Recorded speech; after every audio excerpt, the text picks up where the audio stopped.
Hello student, welcome back to my YouTube channel.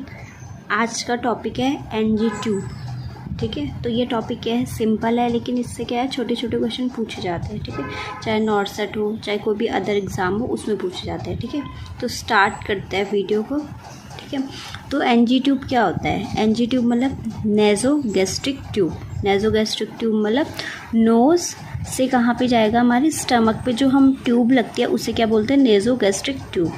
Okay, सबसे पहले ये कौन सा प्रोसीजर होता है? जैसे नेज़ोगैस्ट्रिक हमें ट्यूब डालनी है गैस्ट्रिक में, यानी स्टमक में हमें ट्यूब डालनी, तो प्रोसीजर क्या होगा, हमेशा क्लीन प्रोसीजर होगा। ठीक है, सबसे पहले आता है क्यों डालता है ट्यूब को। सबसे पहले हम पढ़ते हैं इंडिकेशन। ठीक है, तो हमें जब नेज़ोगैस्ट्रिक ट्यूब डालना है वो किस पर्पज़ से जानना है। ठीक है, तो सबसे पहले आता है जैसे गवाज हो गया, लवाज हो गया। ठीक है, स्टमक डिकम्प्रेशन हो गया, उस चीज़ के लिए। ठीक है, तो इसमें कंफ्यूज मत होना आप लवाज और गवाज में। ठीक है, तो जो हमारा गवाज होता है वो क्या होता है, फॉर फीडिंग, हम कुछ चीज़ दे रहे हैं स्टमक में। ठीक है, वो क्या होता है हमारा गवाज। और फिर लवाज क्या होता है, हम स्टमक को वॉश करें, यानी बाहर निकाल रहे स्टमक से कुछ चीज़, जैसे पॉइजनिंग वाली कंडीशन में होती है, हम स्टमक को वॉश कर रहे हैं, यानी स्टमक से कुछ चीज़ को हम बाहर निकाल रहे हैं, तो वो क्या आएगा, लवाज में। Okay, stomach decompression. Stomach decompression का मतलब स्टमक जो प्रोडक्ट है उसको भी हम क्या कर रहे हैं, पूरा हम बाहर निकाल रहे हैं, स्टमक को क्या कर रहे हैं, डिकम्प्रेस कर रहे हैं। ठीक है, तो ये हमारा इंडिकेशन हो गया। ठीक है, या फिर ये आपको समझ में आ गया। ठीक है, नेक्स्ट आता है एक इम्पॉर्टेंट क्वेश्चन है। ठीक है, जैसे क्वेश्चन बनते हैं, what is the expected nursing management of stomach poisoning. ठीक है, हमारे पास एक पेशेंट आया है। ठीक है, उसको क्या हो रखी है, स्टमक पॉइजनिंग हो रखी है, उसने कोई पॉइजन ले रखा है किसी पेशेंट ने। ठीक है, वो आ रखा है, तो हमारा एक्सपेक्टेड नर्सिंग मैनेजमेंट क्या होगा। ठीक है, तो ऑप्शन बता देती हूँ। सबसे पहले इन्फॉर्म करेंगे हम हेल्थ केयर प्रोवाइडर को। ठीक है, नेक्स्ट हम उसको वॉमिटिंग इंड्यूस कराएंगे। नेक्स्ट उसका स्टमक वॉश करवाएंगे, या फिर एडमिनिस्टर करेंगे एक्टिवेटेड चारकोल। ठीक है, तो क्वेश्चन आएगा, हमको पहले जो क्वेश्चन में हमें मेन चीज़ ध्यान रखना है कि वो पूछना क्या चाह रहा है। मेन जो पॉइंट है उसे हमने क्या करना है, पिक करना है। तो इसमें है एक्सपेक्टेड नर्सिंग मैनेजमेंट। एक्सपेक्टेड मतलब हम क्या नर्सिंग मैनेजमेंट को एक्सपेक्ट करते हैं कि हाँ, हम इस पेशेंट पे ये काम करेंगे। ठीक है, तो हम क्या करेंगे, सबसे पहले जब पेशेंट आता है तो हम क्या करते हैं, इन्फॉर्म तो एससीपी, ये भी इंपॉर्टेंट है, लेकिन एक्सपेक्टेड नर्सिंग मैनेजमेंट क्या होगा, स्टमक वॉश होगा, क्योंकि पॉइजनिंग का पेशेंट, पॉइजनिंग में जो पॉइजन है उसको हमने बॉडी से रिमूव करना है, या फिर लवाज करवाना पड़ेगा। ठीक है, इतना समझ में आए। अब ऐसी क्वेश्चन को दूसरे वे में हम पढ़ते हैं। ठीक है, दूसरा क्वेश्चन है, what is the initial nursing action if a client came in a casualty with stomach poisoning. ये एक क्वेश्चन, ये मतलब सेम ही क्वेश्चन है, लेकिन इसमें एक्सपेक्टेड पढ़ा था, इस पर हमने पढ़ा था हमारा इनिशियल नर्सिंग क्या एक्शन क्या होगा अगर पेशेंट आता है पॉइजन का केस वाला। ठीक है, तो इसमें क्या होगा, सबसे पहले ऑप्शन है inform SCP, induce vomiting, stomach wash और एक्टिवेटेड चारकोल। तो सबसे पहले हमारा इनिशियल नर्सिंग, ये हमारा इनिशियल काम पूछ रहा है, और ये क्या पूछ रहा था, हमारा एक्सपेक्टेड नर्सिंग मैनेजमेंट। ये आपको डिफरेंस समझ में आ रहा है दोनों क्वेश्चन में। तो इसमें हमारा सबसे पहले काम क्या होगा, हम खुद से स्टमक तो वॉश करवा नहीं सकते। ठीक है, मतलब विदाउट परमिशन हम कुछ भी नहीं कर सकते डॉक्टर के। ठीक है, जो हमारा नर्सिंग मैनेजमेंट होगा वो क्या होगा, सबसे पहले मतलब इनिशियल नर्सिंग एक्शन क्या होगा, इनिशियली हम सबसे पहले इन्फॉर्म करेंगे एससीपी को। एससीपी हमें क्या करेगा, मतलब हमारे प्रिस्क्राइब करेगा कि हमें इसका स्टमक वॉश करना है। ठीक है, तो हमारा सबसे पहले इनिशियल एक्शन क्या होगा, इन्फॉर्म करना है हमने हेल्थ केयर प्रोवाइडर को। ओके, नेक्स्ट हम बात करते हैं प्रोसीजर की। ठीक है, तो प्रोसीजर की बात करते हैं हम, एनजी ट्यूब कैसे इंसर्ट करते हैं, कौन कौन सी साइज़ के एनजी ट्यूब होती है, कलर कोडिंग से भी क्वेश्चन आ जाता है कभी कभी। ठीक है, तो एनजी ट्यूब की साइज़ होती है, ये हमारी 5 फ्रेंच से 22 फ्रेंच के बीच में होती है। हमें पता है एक फ्रेंच में 0.33 mm होता है। ठीक है, नेक्स्ट आता है साइज़ की बात करें तो इन्फेंट में हम यूज़ करते हैं 5 to 10 फ्रेंच की एनजी ट्यूब। ठीक है, चाइल्ड हो गया उसमें हम 10 to 14 फ्रेंच यूज़ करते हैं, और एडल्ट में 16 फ्रेंच या फिर 22 फ्रेंच की यूज़ कर सकते हैं। ठीक है, और 16 फ्रेंच में 5.28 mm होंगे। ओके, अब बात करते हैं हम colour coding. Colour coding important है, पूछा जाता है। जब मैं भी पढ़ रही थी तो मैंने बहुत रटने की कोशिश करी थी, क्योंकि उस टाइम तो एनजी ट्यूब का ऐसा नहीं था कि हर एक टाइप की एनजी ट्यूब मैंने देखी थी। ठीक है, तो आप क्या करना है, आप अपने गूगल पे इसको सर्च कर सकते हो, हर एक एनजी ट्यूब का साइज़ मतलब कलर कोडिंग देख सकते हो। ठीक है, तो उससे आपको, अगर आप देखोगे तो उससे आपको लर्न होगा, क्योंकि नॉर्सेट में क्वेश्चन पूछा जाएगा ब्लू कलर की एनजी ट्यूब दी होगी, आप बोलेंगे कि इसका फ्रेंच बताओ कितने फ्रेंच की है या फिर ये कौन सी ट्यूब है।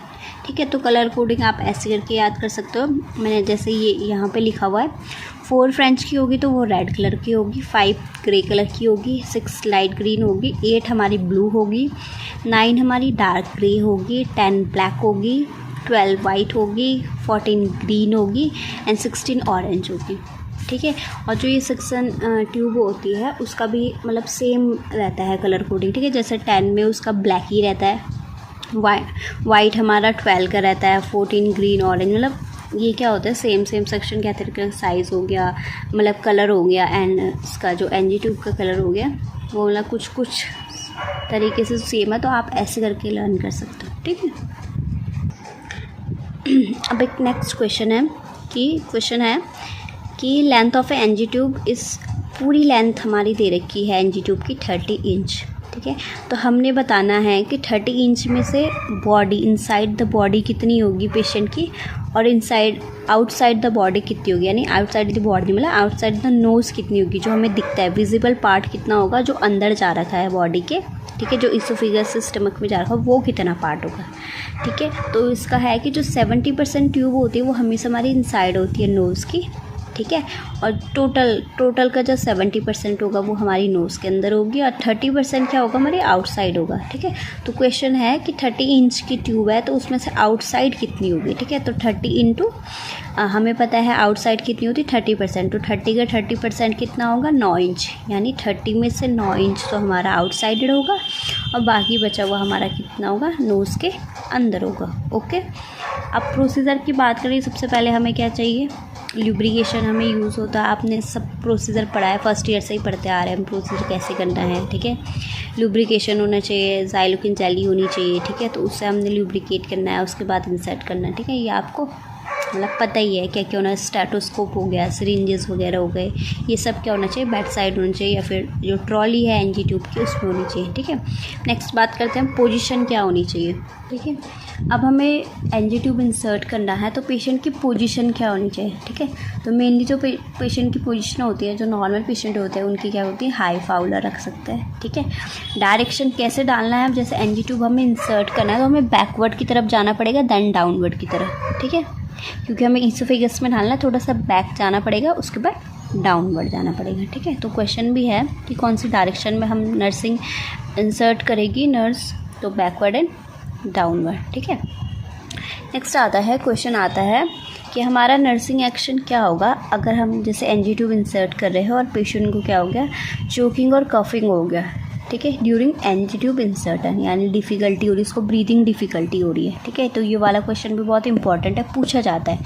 सबसे पहले है कि हम पूरी ट्यूब को रिमूव कर देंगे, जो एनजी ट्यूब है उसको पूरा रिमूव कर देंगे, या फिर हम उसको O2 सप्लाई करेंगे, हम पुल बैक करेंगे और वेट करेंगे। ठीक है, जब तक साइन एंड सिम्टम सबसाइड ना हो जाए, या फिर कंटिन्यू करेंगे इंसर्शन को। ठीक है, तो कंटिन्यू इंसर्शन तो नहीं करेंगे, उससे उसको ज़्यादा डिफ़िकल्टी होगी ब्रीदिंग में।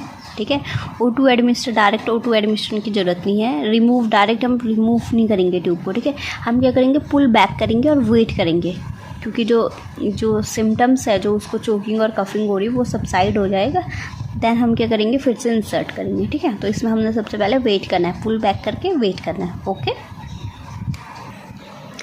और ये मेज़रमेंट या फिर लेंथ ऑफ ट्यूब ये तो आपको सबको याद होगा। ठीक है, टिप ऑफ द नोज़ से, टिप से हमने क्या करना है, उसका मेज़रमेंट करना है, टिप ऑफ द नोज़। तो ट्रैगस एयर लोब जो होता है वहाँ पे ट्रैगस होता है, वो वहाँ से पॉइंट से, और जो हमारा जिफॉइड प्रोसेस होता है, ठीक है, जो स्टर्नम का हमारा जिफॉइड प्रोसेस होता है वहाँ पर तक क्या करना है, हमारा मेज़रमेंट मतलब वहाँ पर तक हमने इंसर्ट करना है। ठीक है, तो वो हमारी ट्यूब कहाँ जाएगी, इंसर्ट में जाएगी, वो स्टमक में जाएगी। ओके, नेक्स्ट आता है हमने प्लेसमेंट कैसे चेक करनी है, मतलब हमने एनजी ट्यूब इंसर्ट करा, प्लेसमेंट कैसे पता चलेगी हमारे सही हुआ है या नहीं हुआ है। तो जो कंफर्मेटरी हमारा टेस्ट होता है वो हमें तो एक्स्ट्रा ही होगा हमेशा। ठीक है, लेकिन जो नेक्स्ट हमारा जैसे हम पीएच भी चेक कर सकते हैं, क्योंकि हमारे स्टमक में जा रहा है तो एसिडिक होगा, तो लेस देन अगर 4 हुआ तो हमारा क्या हो सकता है, वो हमारा सही होगा। ठीक है, लिटमस पेपर यूज़ कर सकते हैं। नेक्स्ट आता है हमारा अस्कल्टेशन कर सकते हैं स्टेथोस्कोप से, इसमें हमारी वूज साउंड होती है वो आती है। ठीक है, जैसे हम क्या करते हैं, सिरिंज से क्या कर देंगे, उसमें हम स्टेथोस्कोप हमने यूज़ करना है और सिरिंज से क्या करनी है, एयर पुश करनी है। अगर वूश करके साउंड आएगी तो उसका मतलब वो क्या सही प्लेसमेंट है। नेक्स्ट आएगा, हमने क्या करना है, हम क्या कर सकते हैं, एनजी ट्यूब को आउटसाइडेड क्या कर सकते हैं, अगर हम एक बाउल में डालेंगे, अगर वहाँ पे बबलिंग हो रही, इट मीन्स वो कहाँ पे गया हुआ, ट्रैकिया में गया हुआ, तो उसको हम क्या करेंगे, डायरेक्ट पुल आउट कर देंगे। ठीक है, यानी वो हमारे स्टमक में नहीं गया हुआ, ट्रैकिया में दिया हुआ। तो इससे भी हमें क्या पता चल सकती है, प्लेसमेंट पता चल सकती है। ओके, नेक्स्ट एंड इम्पॉर्टेंट है ट्यूब से रिलेटेड, जो एनजी ट्यूब है उससे रिलेटेड। नेक्स्ट है कि एनजी ट्यूब कौन कौन सी नेम की, मतलब उनके नेम पूछे जाते हैं या फिर उनका आपको पिक्चर दिखाई जा सकती है। ठीक है, तो हमारा सबसे पहले ट्यूब आती है लेविन ट्यूब हो गई और सैलम सब ट्यूब हो गई। ठीक है, ये सिंगल ह्यूमन, मतलब इनमें ये डिफरेंस है, कोई सिंगल ह्यूमन होगा, कोई डबल ह्यूमन होगा, कोई ईसोफेगस तक जाएगा, मतलब स्टमक, ईसोफेगस और ड्यूडेनम ऐसे करके ट्यूब्स डिवाइड करी गई है। ठीक है, तो ये आपको लर्न करना ही पड़ेगा। ठीक है, ये इसका आपने सबने फिगर देखना है गूगल पे। ठीक है, उनको सेव करना है, स्क्रीनशॉट लेके अपने फ़ोन में रखना है। ओके, नेक्स्ट आती है इंटेस्टाइनल ट्यूब। इंटेस्टाइन में भी डाल सकते हैं हम ट्यूब को, यानी नेज़ो, जैसे नेज़ो गैस्ट्रिक है वैसे नेज़ो इंटेस्टाइनल, और फिर नेज़ो जहाँ पे भी हमने पर्टिकुलर इंटेस्टाइन के जो पार्ट में डालना है। ठीक है, जैसे कैंटोर ट्यूब हो गई, हैरिस ट्यूब हो गई, मिलर ट्यूब हो गई, मिलर एबॉर्ट करके। ठीक है, तो जो सिंगल ह्यूमन होती है, ये भी सिंगल ह्यूमन होती है। जो मिलर होती है वो हमारे 3 मीटर की होती है, 12 to 18 फ्रेंच की होती है। ठीक है, तो जो इंटेस्टाइन में क्यों डाल रहे हैं हम ट्यूब, उसको डिकम्प्रेशन के लिए डाल रहे हैं। ओके, तो ये डबल ट्यूब होती है। नेक्स्ट जो इम्पॉर्टेंट ट्यूब होती है, ये भी अकॉर्डिंग टू द ल्यूमन उनको डिवाइड करा गया है। ठीक है, जैसे गैस्ट्रो ईसोफेगल ट्यूब। ओके, ये हमारी जो ईसोफेगल वायरसेस होती है उसके लिए यूज़ होती है, जो ब्लीडिंग होती है उसके लिए हम यूज़ करते हैं। ठीक है, इसमें जो इम्पॉर्टेंट ट्यूब होती है, ये पूछा जाता है क्वेश्चन, सेंगस्टेकन ब्लैकमोर ट्यूब और मिनीसोटा। ठीक है, तो जो सेंगस्टेकन ब्लैकमोर ट्यूब होती है वो 3 ल्यूमन होती है और मिनीसोटा हमारी 4 ल्यूमन होती है। ठीक है, यहाँ पे फिगर आप देख सकते हो। पहले तो आपने अपने फ़ोन में गूगल पे सर्च करना है। ठीक है, फिगर इंपॉर्टेंट है इसका। ठीक है, तो इसमें क्या होगा, गैस्ट्रिक एस्पिरेशन पोर्ट होगा और गैस्ट्रिक बलून पोर्ट होगा। नेक्स्ट हमारा ईसोफेगल बलून होगा। ठीक है, जो 3 ल्यूमन दिखाई जाए 1 2 3, तो ये सेंगस्टेकन ब्लैकमोर ट्यूब हो गए। ठीक है, एक पोर्ट हमारा गैस्ट्रिक एक्सपिरेशन का पोर्ट होगा, दूसरा हमारा गैस्ट्रिक बलून का होगा, तीसरा हमारा ईसोफेगल बलून हो गया। ये हमारा मैंने आपको बताया था ईसोफेगल वायरसेस, यानी जो ब्लीडिंग होती है ईसोफेगस में उसमें यूज़ करेंगे। ठीक है, यानी जो वेन होगी वो कंप्रेस होगी तो ब्लीडिंग कम हो जाएगी हमारी। ठीक है, जैसे ये फिगर है हमारा मिनीसोटा का 4 ल्यूमन का, इसमें नेक पोर्ट मतलब एक्स्ट्रा होगा, गैस्ट्रिक एस्पिरेशन पोर्ट उसमें भी सेम था, गैस्ट्रिक बलून हो गया, गैस्ट्रिक बलून हो गया और इसोफेगल एस्पिरेशन पोर्ट, ये एक्स्ट्रा पोर्ट हो गया हमारा। ठीक है, तो 4 ल्यूमन की हो गई। एक और ट्यूब होती है हमारी गैस्ट्रोवेरिसिस ट्यूब होती है, लिंटन नेकलेस ट्यूब। ठीक है, तो इसमें भी ल्यूमन का ही वो है। ठीक है, 2 ल्यूमन की होती है, इसमें गैस्ट्रिक एस्पिरेशन, गैस्ट्रिक बलून। तो 3 ट्यूब समझ लो आप। पहली ट्यूब लिंटन हो गई, सेकंड हमारी सेंगस्टेकन हो गई और थर्ड हमारी मिनीसोटा हो गई। ठीक है, तो लिंटन वाली हमारी 2 ल्यूमन हो गई, सेंगस्टेकन वाली हमारी 3 ल्यूमन हो गई और मिनीसोटा हमारी 4 ल्यूमन हो गई। तो 2 3 4। ठीक है, तो ल्यूमन के अकॉर्डिंग डिवाइडेड है, आपको इनका फिगर देखना है। ठीक है, ये इंपॉर्टेंट है यानी।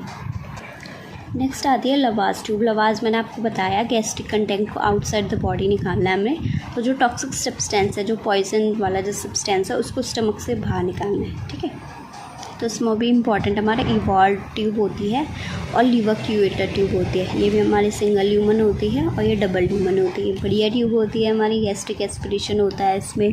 ठीक है, और सॉल्यूशन के लिए यूज़ कर सकते हैं हम। तो ये लवाज ट्यूब हो गई, इसका भी फिगर आपने देखना है। ओके, मतलब जितने भी मैं आपको ट्यूब बोल रही हूँ इसमें आपने मेनली तो इनके फिगर देखने हैं कि कैसे दिखते हैं। ठीक है, जैसे हमारा कैंटोर ट्यूब हो गया, उसका फिगर भी बहुत बार पूछा जाता है, कौन सी ट्यूब हो गई, इसका नाम बताओ। ठीक है, और जो मेन जो सेंगस्टेकन हो गया, मिनीसोटा हो गया, ये वाली ट्यूब होती है।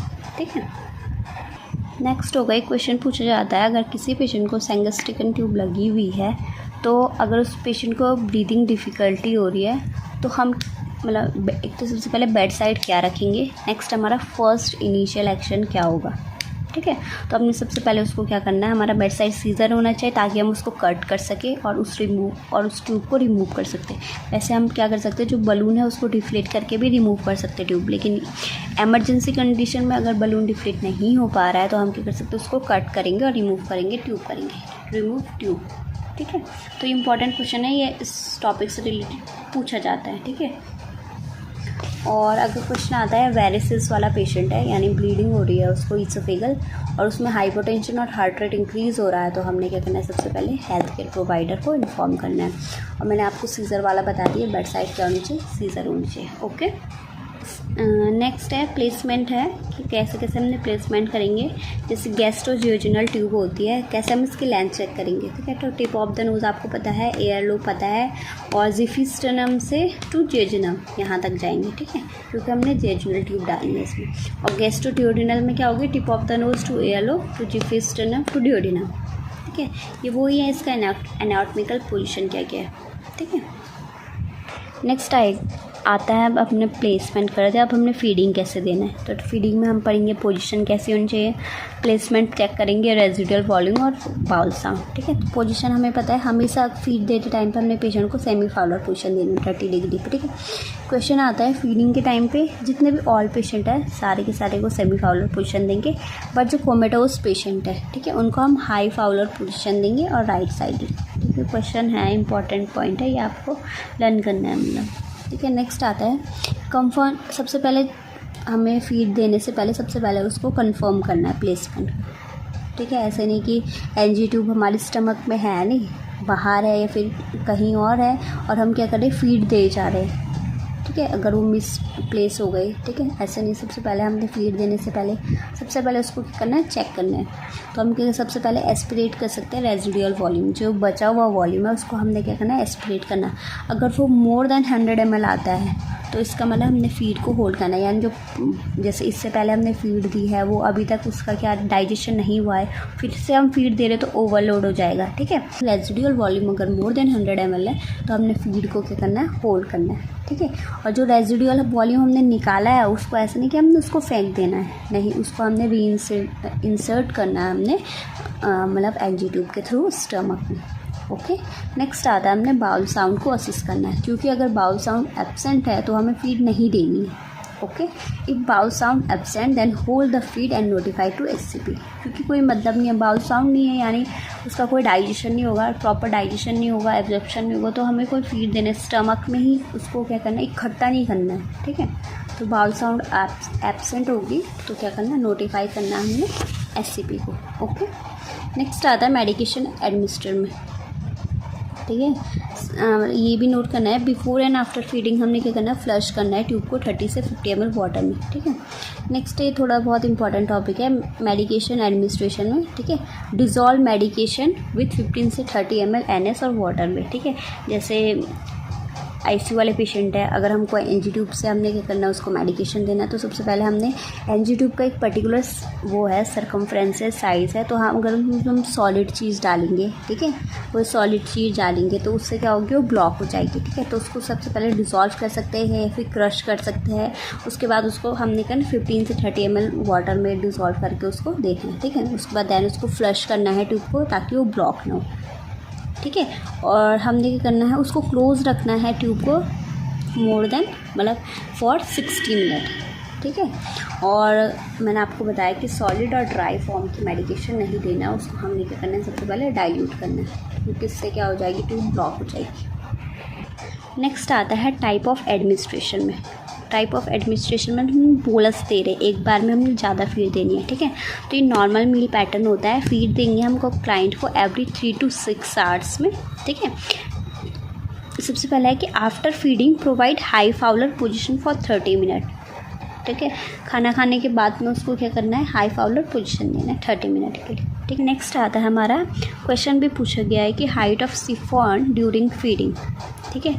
सिफॉन मतलब सिफॉन क्या होता है, हमारा कंटेनर होता है जिसमें हमारी फीड होती है, तो उसकी हाइट होना चाहिए 12 इंच या फिर 30 सेंटीमीटर। ओके, नेक्स्ट आता है टाइप ऑफ फीडिंग में हम बात कर सकते हैं, कॉन्टीन्यूस फीडिंग हो गई, साइक्लिक फीडिंग। तो कॉन्टीन्यूस फीडिंग क्या होती है, जो 24 आवर्स के लिए हमको फीड देना है पेशेंट को, ठीक है। तो हम सॉल्यूशन क्या कर सकते हैं, 4 आवर तक के लिए बना सकते हैं इसमें, ठीक है। ट्यूब हमने कब चेंज करनी है, एवरी 24 आवर्स में हम चेंज कर सकते हैं, और फार्मूला फीड हमने क्या करना है, 4 आवर्स के लिए बनाना है, ठीक है। नेक्स्ट आता है साइक्लिक फीडिंग, क्या होती है हमारी 12 आवर्स की होती है, ठीक है। कि हम क्या कर सकते हैं, डे और नाइट टाइम में यूज़ कर सकते हैं, नाइट टाइम में बेटर होगा, ठीक है। जैसे हमारा इन्फ्यूज़न पंप हो गया या फिर फीडिंग पंप होता है, उसके थ्रू हम साइक्लिक के थ्रू क्या कर सकते हैं, दे सकते हैं। समझ में आया आपको। नेक्स्ट आता है कॉम्प्लिकेशन क्या होती है एनजी ट्यूब की। तो मोस्ट कॉमन कॉम्प्लिकेशन क्या होती है एनजी ट्यूब की? डायरिया होता है। क्यों? क्योंकि बहुत सारा सॉल्यूशन जैसे जो बहुत सारा हम फीड जो हम दे रहे हैं वो वार्म नहीं हो रहा है। पर्टिकुलर जो हमारा बॉडी टेम्परेचर होता है मतलब बहुत ज़्यादा ठंडा हो गया है, फिर बहुत ज़्यादा मतलब वार्म नहीं है, तो उससे क्या होगा? डायरिया होगा। ठीक है। और जो फार्मूला फीड होता है हमारा, ठीक है, जो फार्मूला फीड होता है जो हम देते हैं उसमें क्या होता है? लैक्टोलोज प्रेजेंट होता है और हमारा एलर्जिन की काम करता है और कॉज करता है डायरिया। ओके। एनजी ट्यूब से इम्पॉर्टेंट क्वेश्चन है, पूछा जाता है और पूछा भी है। ठीक है।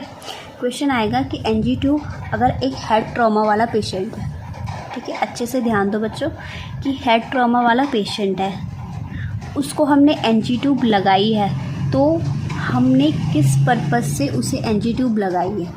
ओके। क्वेश्चन समझ में आ गया? पहले क्वेश्चन को समझना देन आंसर करना है। ठीक है।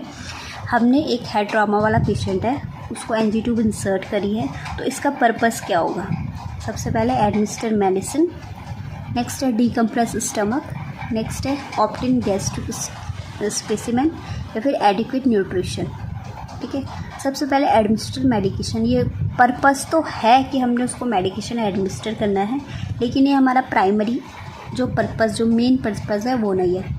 नेक्स्ट आता है ऑप्टिन गैस्ट्रिक स्पेसिमेन, इसमें मतलब हेड ट्रॉमा से गैस्ट्रिक स्पेसिमेन का भी ये हो सकता है वो हो, लेकिन अभी इन्वेस्टिगेशन में ये नहीं है। ठीक है। एडिक्वेट न्यूट्रिशन, ये न्यूट्रिशन तो हम देंगे पर मोस्ट इम्पॉर्टेंट ये हेड ट्रॉमा है। ठीक है। तो हम क्या करेंगे? स्टमक को डिकम्प्रेस करेंगे। क्यों स्टमक को डिकम्प्रेशन करने की क्यों ज़रूरत है? ठीक है। तो क्या हो सकता है अगर वॉमिटिंग होएगी पेशेंट को, तो उससे क्या होगा? हमारा पेशेंट को उसका क्या होगा? वॉमिटिंग से क्या होता है? आईसीपी इंक्रीज़ होगा। तो हेड ट्रॉमा में पहले से उसका आईसीपी इंक्रीज़ है, तो अगर वॉमिटिंग होगी तो ज़्यादा आईसीपी इंक्रीज़ होगा, तो इसीलिए हमने उसको क्या इंसर्ट करा है? एनजी ट्यूब इंसर्ट करा है। मतलब प्राइमरी जो पर्पज़ है हमारा एनजी ट्यूब इंसर्ट करने का हेड ट्रॉमा वाले पेशेंट पे, वो यही है। ओके स्टूडेंट, आपको समझ में आया? जो समझ में नहीं आया आप मुझे कमेंट करके बता सकते हो। ओके।